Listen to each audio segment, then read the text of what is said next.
അപ്പോൾ ഈ കുടവയറ് കുറയ്ക്കാൻ ഈസി ആയിട്ട് ചെയ്യാവുന്ന കുറച്ച് വ്യായാമങ്ങൾ നമുക്ക് ഈ ടി വി കണ്ടുകൊണ്ടിരിക്കുമ്പോൾ അല്ലെങ്കിൽ ഈ യൂട്യൂബ് നോക്കിക്കൊണ്ടിരിക്കുമ്പോൾ ചെയ്യാവുന്ന ചെറിയ കുഞ്ഞു കുഞ്ഞു വ്യായാമങ്ങൾ. അത് വളരെ എളുപ്പത്തിൽ നമ്മുടെ വീട്ടിൽ തന്നെ ഉണ്ടാക്കാവുന്ന വെയിറ്റ് ഉരുക്കിക്കളയുന്ന ഫാറ്റ് ബേൺ ചെയ്യുന്ന ഒരു ഡ്രിങ്ക്. ഇത് വയറ് കുറയാൻ മാത്രമല്ല കേട്ടോ, നമ്മുടെ ഉള്ളിലുള്ള കാർബൺ ഡൈ ഓക്സൈഡിന്റെ അളവ് പരമാവധി കുറയ്ക്കാനായിട്ടും പ്രത്യേകിച്ചും റെസ്പിറേറ്ററി ഫെയിലിയർ ഉള്ള പേഷ്യൻസിന് നമ്മളിത് പറഞ്ഞു കൊടുക്കാറുണ്ട്. മധുരം, ബേക്കറി സാധനങ്ങൾ, മൈദ അടങ്ങിയത്, പിന്നെ കപ്പ, ചേന, ചേമ്പ് പോലുള്ള കിഴങ്ങ് വർഗത്തിൽപ്പെടുന്നത് എല്ലാം നല്ല പോലെ സ്റ്റാർച്ചും കാർബോഹൈഡ്രേറ്റും കൂട്ടുന്നതാണ്.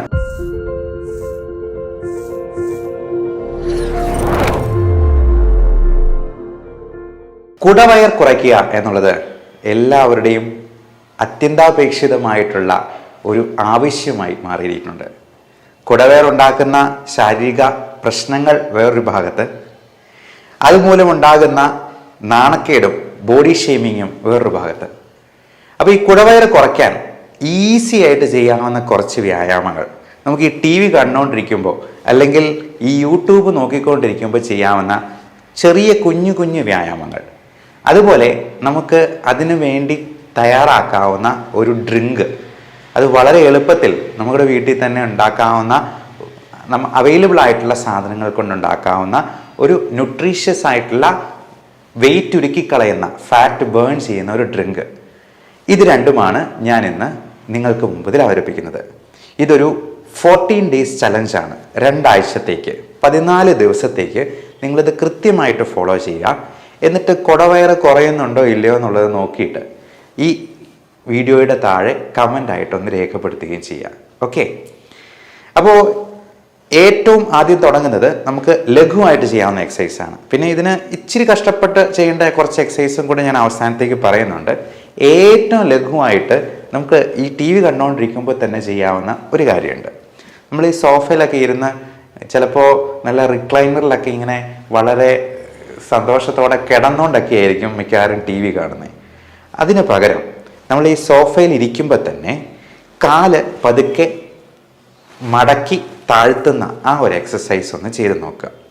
അത് നമുക്ക് എത്ര തവണ വേണമെങ്കിലും ചെയ്യാം. അതിന് വലിയ പ്രശ്നങ്ങളൊന്നുമില്ല. മുട്ടുവേദനയുള്ളവർക്കും അത് ചെയ്യാവുന്നതാണ്. അപ്പോൾ പതുക്കെ ഒന്ന് മടക്കുക, താഴ്ത്തുക. നമ്മുടെ വീട്ടിലല്ലേ, ആര് കണ്ടാലും കുഴപ്പമില്ല. ഇനി തിയേറ്ററിൽ വെച്ച് ചെയ്യുന്നാൽ പോലും ഒരു പ്രശ്നമില്ല. ഇനി തിയേറ്ററിലൊക്കെ വെച്ചാണ് ഇത് ചെയ്യുന്നതെങ്കിൽ നമുക്ക് ചെയ്യാവുന്ന ഒരു ഡയഫ്രമാറ്റിക് ബ്രീത്തിങ് എക്സസൈസ് ഉണ്ട്. ഇത്രയേ ഉള്ളൂ. നമ്മുടെ അബ്ഡോമിനൽ മസിൽസിനെ നല്ലപോലെ കൺട്രാക്ട് ചെയ്ത് നമ്മൾ ശ്വാസം നല്ല ശക്തിയിൽ വെളിയിലോട്ട് വിടുക. അതിന് ബ്രീത്തിങ് എക്സസൈസിന് നമ്മൾ പറയുന്ന പൾമണോളജിസ്റ്റിൻ്റെ ഒരു ടെർമിനോളജി ഉണ്ട്, പേഴ്സണലി ബ്രീത്തിങ് എന്ന് പറയും. അതിത്രയേ ഉള്ളൂ. മൂക്കിലൂടെ നമ്മൾ 3 സെക്കൻഡ് ശ്വാസം വലിച്ചെടുക്കുന്നു, വായിലൂടെ ഊതി പുറത്തേക്ക് 6 സെക്കൻഡ് പുറത്തേക്ക് വിടുന്നു. ഇത് വയറ് കുറയാൻ മാത്രമല്ല കേട്ടോ, നമ്മുടെ ഉള്ളിലുള്ള കാർബൺ ഡൈ ഓക്സൈഡിൻ്റെ അളവ് പരമാവധി കുറയ്ക്കാനായിട്ടും പ്രത്യേകിച്ചും റെസ്പിറേറ്ററി ഫെയിലിയർ ഉള്ള പേഷ്യൻസിന് നമ്മളിത് പറഞ്ഞു കൊടുക്കാറുണ്ട്. അതുപോലെ ഓക്സിജൻ കണ്ടന്റ് നന്നായിട്ട് കൂട്ടാനും കാർബൺ ഡൈ ഓക്സൈഡിനെ പരമാവധി വെളിയിലോട്ട് തള്ളുകയും ചെയ്യുന്നത് വഴി നമുക്ക് കൂടുതലായിട്ട് എനർജി ജനറേറ്റ് ചെയ്യാനായിട്ട് ഈ ഓക്സിജൻ പര്യാപ്തമാക്കുകയാണ് ചെയ്യുന്നത്. അതുപോലെ തന്നെ മസിൽസിനെ കൂടുതലായിട്ട് നമ്മൾ എക്സേർട്ട് ചെയ്യുന്നത് വഴി നമ്മുടെ വയറ്റിലെ കൊഴുപ്പ് അലിയിച്ച് കഴിയാനും പറ്റും. ഇനി ആ ഇരിപ്പിൽ നിന്ന് ഒന്ന് എണീറ്റ് നിൽക്കാൻ പറ്റുവാണെങ്കിൽ നമുക്ക് ഈസി ആയിട്ട് ചെയ്യാവുന്ന ഒരു കാര്യം കൂടിയുണ്ട്, സ്ക്വാറ്റ്സ് എന്ന് പറയുന്ന എക്സസൈസ്. അത് ഇത്രേ ഉള്ളൂ. നമ്മൾ നേരെ കൈ ഇങ്ങനെ വെച്ചിട്ട് ഇരുന്ന് നല്ലപോലെ കുനിഞ്ഞിരുന്ന് നമ്മുടെ ഈ മുട്ട് നമ്മുടെ നെഞ്ചിൽ മുട്ടുന്നത് പോലെ അത്രയും നല്ല രീതിയിൽ ഇരിക്കുക. എന്നിട്ട് വീണ്ടും എണീറ്റ് നിൽക്കുക. അതൊരു 15 പ്രാവശ്യം ചെയ്യാം. അങ്ങനെ ഒരു 3, 4, 5 റെപ്പറ്റീഷൻസ് വേണമെങ്കിൽ ചെയ്യാം. ഒരുമിച്ച് ചെയ്യേണ്ട ആവശ്യമില്ല. അത് ആദ്യം ഒരു 2 സെറ്റിൽ തുടങ്ങുക, പതുക്കെ പതുക്കെ നമുക്കത് ഇൻക്രീസ് ചെയ്ത് തുടങ്ങാം. വേറൊരു ടെക്നിക്കുണ്ട്, റിഷ്വിൻ ട്വിസ്റ്റ് എന്ന് പറയും. നമുക്ക് ഈ സൈഡിലൊക്കെ ഉള്ള ഫാറ്റ് ഉണ്ടല്ലോ, അത് ഉരുക്കിക്കളയാൻ ഏറ്റവും നല്ലത് ഈ ട്വിസ്റ്റിംഗ് എക്സസൈസ് ആണ്. അതൊന്ന് എണീറ്റ് നിന്നിട്ട് ചെയ്യുവാണെങ്കിൽ നല്ലത്. ഇത് നമ്മളൊരു ശീലമാക്കിയെന്നാൽ നമ്മൾ പോലും അറിയാതെ ഈ ടി വി കണ്ടുകൊണ്ടിരിക്കുമ്പോൾ നമുക്കിത് ഈസി ആയിട്ട് ചെയ്യാവുന്നതേ ഉള്ളൂ. അപ്പോൾ ഇത്തരത്തിലുള്ള വ്യായാമങ്ങൾ നമുക്ക് ഒരു റൊട്ടീൻ, ഒരു ഹാബിറ്റ് എന്ന നിലയിൽ നമുക്ക് ചെയ്യാവുന്നതാണ്. പിന്നെ ആദ്യമേ തന്നെ ചെയ്യാവുന്ന ഒരു കാര്യം, നമ്മൾ ഈ സോഫയും സംഗതികളൊക്കെ മാറ്റിയിട്ട് എക്സസൈസ് മെഷീനോ ട്രെഡ്മില്ലോ സൈക്കിളോ ഒക്കെ വേണമെങ്കിൽ ടി വിയുടെ മുമ്പിലോട്ട് സ്ഥാപിക്കാം കേട്ടോ. അത് നമുക്ക് മൊബൈലാണെങ്കിലും ഒരു ഒരു സ്റ്റാൻഡ് വെച്ചിട്ട് അതിൽ നോക്കിക്കൊണ്ട് എക്സസൈസ് ചെയ്യാൻ പാകത്തിന് ഒരുക്കി വയ്ക്കാവുന്നതുമാണ്. ഇനി ഇതിന് നമുക്ക് ലഘുവായിട്ട് പ്രിപ്പയർ ചെയ്യാവുന്ന ഒരു ഹെൽത്ത് ഡ്രിങ്കിനെ കുറിച്ച് നമുക്ക് പറയാം. നമ്മുടെ ഓരോരുത്തരുടെയും ബോഡി ഷേപ്പ് തന്നെ പലതരത്തിലാണ് ഈ ഫാറ്റ് നടുവിലായിട്ട് ഡെപ്പോസിറ്റ് ചെയ്യുന്നത്. ചിലർക്ക് ആപ്പിൾ ഷേപ്പിലായിരിക്കും, പുക്കളുടെ മുകൾ ഭാഗത്തായിരിക്കും ഏറ്റവും കൂടുതൽ ഫാറ്റ് ഡെപ്പോസിറ്റ് ചെയ്യുക. ചിലർക്ക് പിയർ ഷേപ്പ് എന്ന് പറയും, അതായത് പുക്കളുടെ താഴ്ഭാഗത്തായിരിക്കും. അതുപോലെ പലതരത്തിലുള്ള ബോഡി ടൈപ്സ് ഉണ്ട്, എക്ടോമോർഫ്, എൻഡോമോർഫ് എന്നൊക്കെ പറഞ്ഞിട്ട്. അപ്പോൾ നമ്മൾ ഭക്ഷണം കഴിക്കുമ്പോൾ പ്രത്യേകമായിട്ട് ശ്രദ്ധിക്കേണ്ട ഒരു കാര്യം, നമ്മൾ സമയമെടുത്ത് ചെയ്ത് കഴിക്കുക എന്നുള്ളതാണ്. നല്ലപോലെ ചവച്ച് ഓരോ ഉരുളയും ആസ്വദിച്ച് കഴിക്കുക എന്നുള്ളതാണ്. മൈൻഡ്ഫുൾ ഈറ്റിംഗ് എന്ന് പറയുന്നൊരു ടേം തന്നെ ന്യൂറോ സൈക്യാട്രിയിലുണ്ട്. മൈൻഡ്ഫുൾനെസ് എന്ന് പറയുന്നത് നമ്മുടെ ഓരോ മൊമെൻറ്റും നല്ലപോലെ എൻജോയ് ചെയ്ത് അതിനെ മനസ്സ് മുഴുവൻ എടുത്ത് എൻജോയ് ചെയ്യുക, ആസ്വദിക്കുക എന്നുള്ളതാണ് ഉദ്ദേശിക്കുന്നത്. നമ്മൾ ഭക്ഷണം കഴിക്കുമ്പോൾ തിരക്കിട്ട് എന്തെങ്കിലും വാരി വലിച്ച് കഴിച്ച് വയറ് ഫുള്ളാക്കി, അത് മിക്കവാറും പൊറോട്ട പോലത്തെ എന്തെങ്കിലും ഫിക്സഡ് ഡെപ്പോസിറ്റ് പോലെ അടിച്ച് കയറ്റാവുന്ന എന്തെങ്കിലും സാധനമായിരിക്കും ഇടുക. അതങ്ങ് ഒഴിവാക്കുക. പകരം സമയമെടുത്ത് കഴിക്കാനായിട്ട് നോക്കുക. പിന്നെ വെള്ളം ധാരാളം കുടിക്കുക. ഓരോ പ്രാവശ്യവും ഭക്ഷണം കഴിക്കുന്നതിന് മുമ്പ് 2-3 ഗ്ലാസ് വെള്ളം കുടിച്ചെന്നാൽ നമുക്ക് അത്ര തന്നെ കാർബോഹൈഡ്രേറ്റിൻ്റെ അളവ് കുറയ്ക്കാൻ പറ്റും. പോരാത്തതിന് നമുക്ക് ഈ കാർബോഹൈഡ്രേറ്റിനെ പ്രോട്ടീൻ വെച്ചിട്ട് റീപ്ലേസ് ചെയ്യാനായിട്ട് പറ്റും. അതായത് എഗ് ഡയറ്റ്, നമുക്ക് മുട്ട കഴിക്കുന്നത്, മുട്ടയുടെ വെള്ള മാത്രം കഴിച്ചാൽ മതിയാവും. അത് നല്ലപോലെ ഫില്ലിംഗ് ആയിട്ടുള്ള ഒരു ഭക്ഷണമാണ്. മുട്ടയുടെ വെള്ള 2-3 എണ്ണം കഴിക്കാം. അപ്പോൾ അതുപോലെ തന്നെ ഇതിന് മുമ്പായിട്ട് മരുന്ന് പോലെ കഴിക്കേണ്ട ചില സാധനങ്ങളുണ്ട്.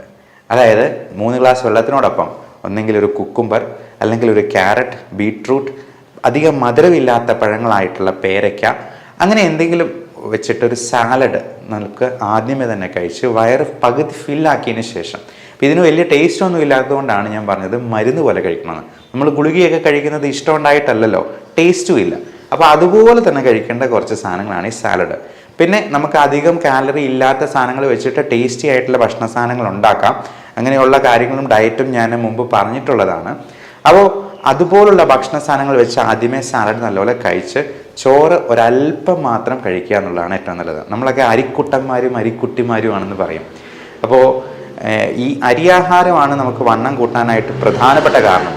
മധുരം, ബേക്കറി സാധനങ്ങൾ, മൈദ അടങ്ങിയത്, പിന്നെ കപ്പ, ചേന, ചേമ്പ് പോലുള്ള കിഴങ്ങ് വർഗത്തിൽപ്പെടുന്നത് എല്ലാം നല്ല പോലെ സ്റ്റാർച്ചും കാർബോഹൈഡ്രേറ്റും കൂട്ടുന്നതാണ്. അത് വയർ കൂടാൻ വലിയൊരു കാരണമാണ്. അപ്പം അത് പൂർണ്ണമായിട്ട് ഒഴിവാക്കുക. കപ്പയ്ക്ക് പകരം ചക്കയാക്കാം. ചക്ക മരത്തിൽ വളരുന്നൊരു ഫ്രൂട്ടാണ് എന്നുള്ളത് കൊണ്ട് അതിൽ നല്ല ഫൈബർ കണ്ടന്റ് ഉണ്ട്. ഇനി നമുക്ക് ഹെൽത്ത് ഡ്രിങ്കിലോട്ട് വരാം. സെലറി ഇല എന്ന് പറയുന്നത് നമുക്ക് വെജിറ്റബിൾ ഷോപ്പിലൊക്കെ കിട്ടുന്നതാണ്. ഇഞ്ചി, കറുവപ്പട്ട പൊടിച്ചത്, 4ാമത്തെ ഇൻഗ്രീഡിയൻറ്റ് ശകലം ഒരു ഉപ്പ്, അല്പം ആപ്പിൾ സിഡർ വിനേഗർ.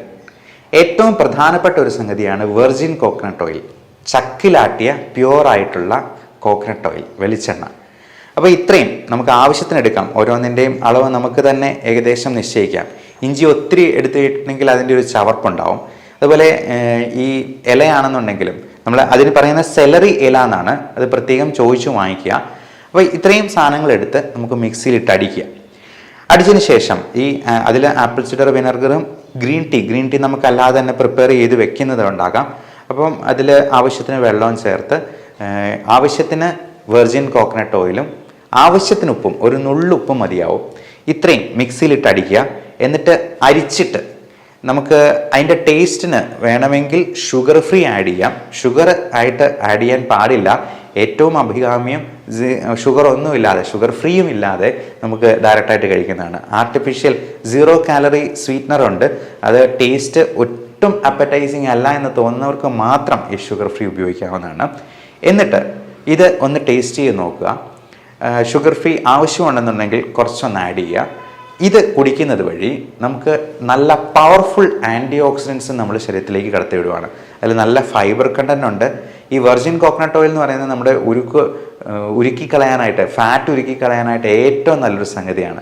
അതുപോലെ തന്നെയാണ് ഇതിലെ ഗ്രീൻ ടീയുടെയും അതുപോലെ ഈ ഇല അടങ്ങിയിരിക്കുന്നത് കൊണ്ട് അതിലുണ്ടായിരിക്കുന്ന വൈറ്റമിൻസും മൈക്രോ ന്യൂട്രിയൻസും എല്ലാം നമുക്ക് ഫാറ്റ് ഉരുക്കിക്കളയാനായിട്ട് നല്ലതാണ്. ഇത് ദിവസം 1-2 നേരം കഴിക്കാവുന്നതാണ്.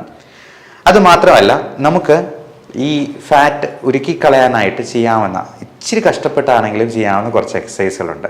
നമ്മുടെ വയറിലെ റെക്ടസ് അബ്ഡോമിനസ് മസിൽസിനെ ഇപ്പം ചിലർക്കറിയാം, ചിലർ മെലിഞ്ഞിരുന്നാലും നല്ല വണ്ണമായിരിക്കും, എന്നാൽ ചിലർക്ക് നല്ല വണ്ണം ഉണ്ടെന്നുണ്ടെങ്കിലും ഒട്ടും വയറുണ്ടാകത്തില്ല.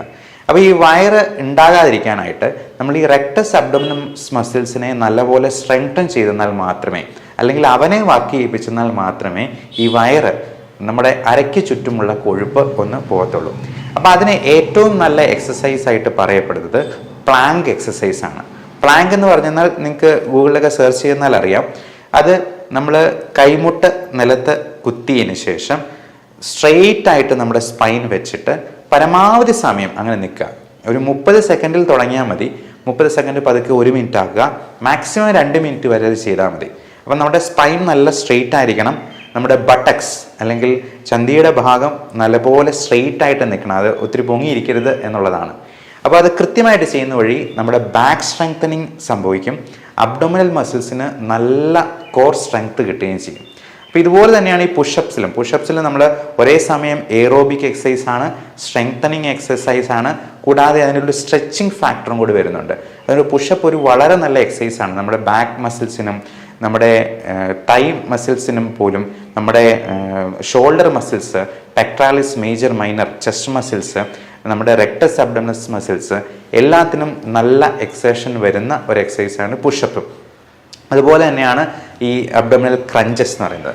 അബ്ഡോമിനൽ ക്രഞ്ചസ് ഇത്രയേ ഉള്ളൂ. നമ്മൾ നേരെ കിടന്നതിന് ശേഷം നമ്മുടെ കാൽമുട്ടുകളിൽ കൈമുട്ട് കഴുത്തിൽ വെച്ചതിന് ശേഷം 2 സൈഡിലും മാറി മാറി വയ്ക്കുക എന്നുള്ളതാണ്. അപ്പോൾ അതുവഴി നമ്മുടെ സൈഡിലുള്ള ഫാറ്റ് ഡെപ്പോസിറ്റും പരമാവധി ഉരുക്കി കളയാനായിട്ട് പറ്റും. അതുപോലെ ബട്ടർഫ്ലൈ ഫ്ലിക്സ് ഉണ്ട്. നമുക്ക് നേരെ കടന്നതിന് ശേഷം കാലുകൾ തുഴയുന്ന പോലെ അല്ലെങ്കിൽ സൈക്കിൾ ഔട്ടുന്നത് പോലെ, വായുവിലേക്ക് സൈക്കിൾ ഔട്ടുന്ന പോലെ, അത് മുട്ടുവേദന ഉള്ളവർക്കും ചെയ്യാവുന്നതാണ്. അപ്പം നടക്കാനും ഓടാനും ഒക്കെയാണ് മുട്ടുവേദനക്കാർക്ക് ഏറ്റവും ബുദ്ധിമുട്ട്.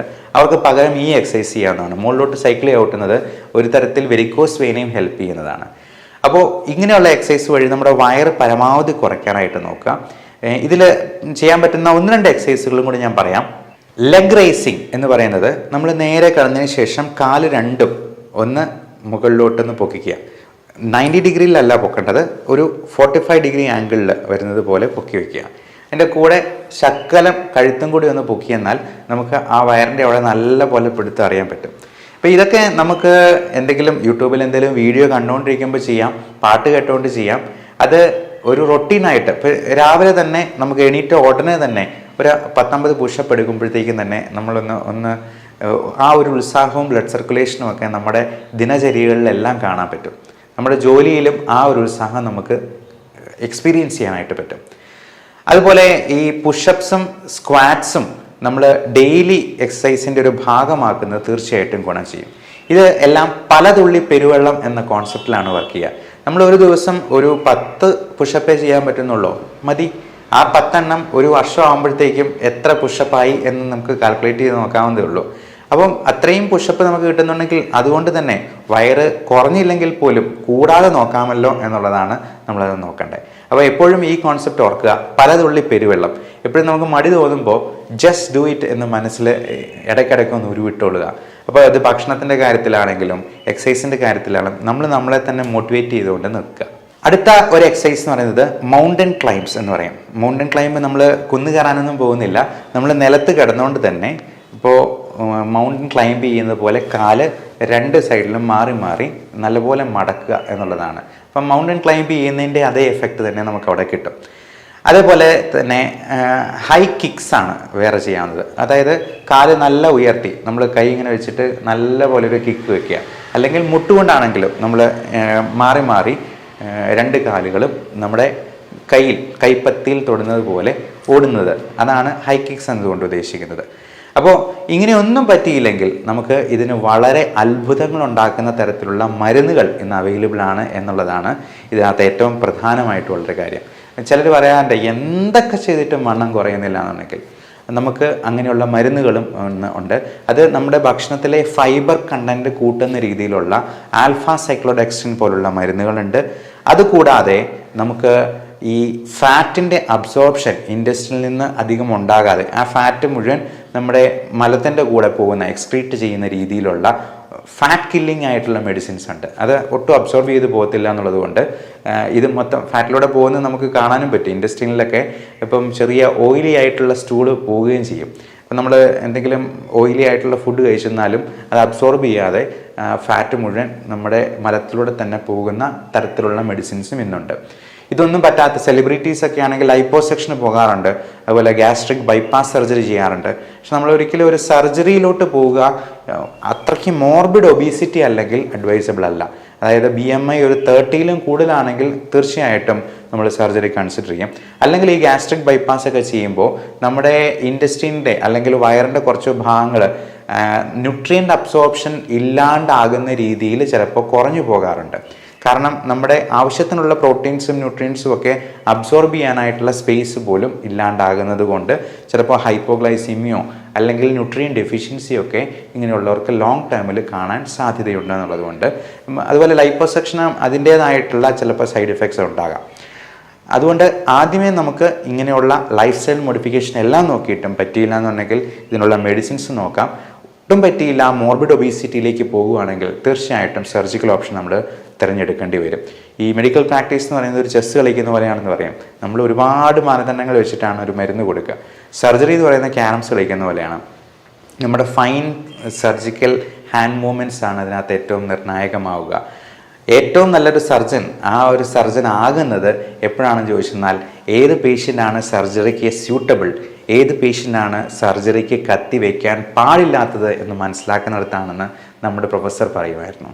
So everyone take care of your health. Thank you.